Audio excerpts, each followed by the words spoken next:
Hello, I'm Ms. Shields, and this is my quick AP capstone seminar uh, open house video.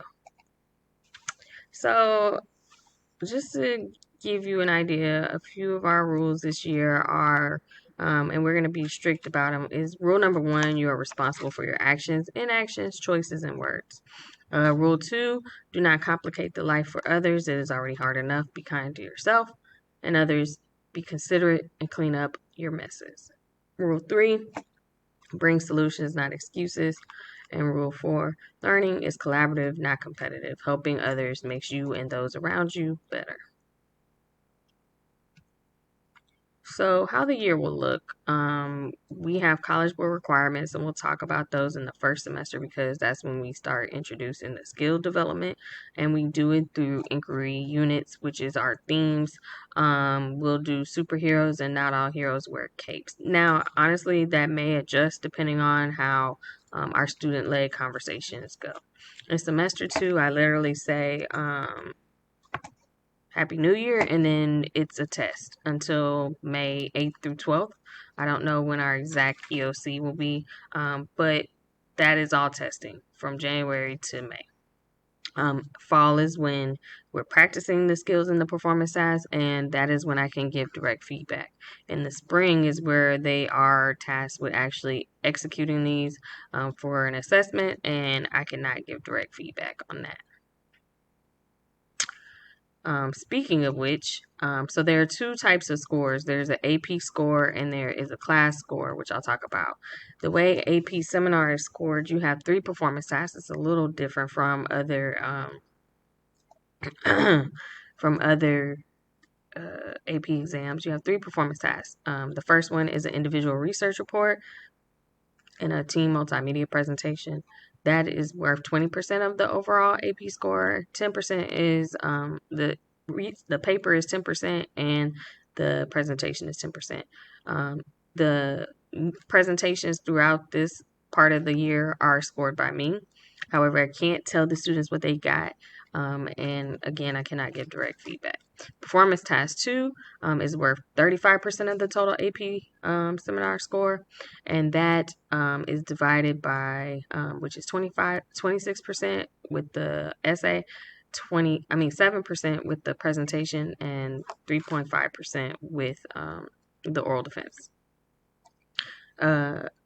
Performance task 3 is worth 45% of the overall AP seminar score, which 14% comes from EOC A and 31% comes from EOC B.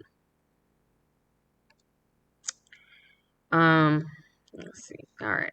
So the HISD score is different. This is what counts towards their GPA and is reported to the state and counts towards high school credit. The way our assignments work, we have projects for 40%, classwork and quizzes 30%, homework 20%, and participation 10%. We do have late work, extra credit, and passes. You have 1 day late work for a maximum grade of 70, but the student has to contact me. And then we have 2 passes per semester where students can excuse assignments they missed. That doesn't count for projects. It counts for like homework, classwork, and participation. Let's see. And then extra credit. We're actually going to have many extra credit opportunities, but the easiest way is to turn stuff in early. And then there's, of course, supporting the classroom. But other than that, there will be plenty of different opportunities to get extra credit. And also we have our extra credit. We'll have specific extra credit assignments. And yeah, but there'll be opportunities. So let me just say that. All right.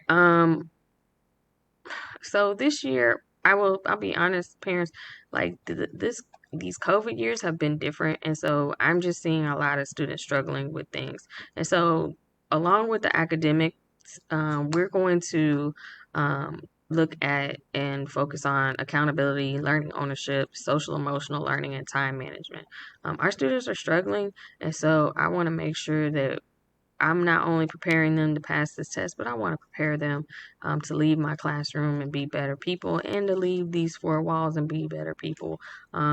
and just the reality of life. So you will see some things like accountability, SMART goals, um, talking to them about their choices.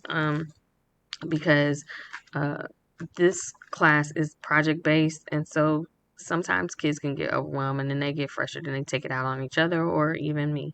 We're also having an issue right now, and I would appreciate your support, is that students are not being responsible for their things or making sure the space is safe. We don't want children on top of each other. We don't want walkways cluttered. We don't want things left. We don't want to leave the school a mess for other students or even our janitorial staff. We should be able to take care of our room, not only for ourselves, but for each other. Okay. So any support you could give me on that would be appreciated. All right, so the goals for this year for me are to prepare students not only academically, but to expose them to real world problems and topics, prepare the students for the real world, give them confidence to take control of their learning, allow them to see the veracity and importance of different perspectives, give them the space and opportunity to push themselves and take risk in their learning. So that's pretty much it for me.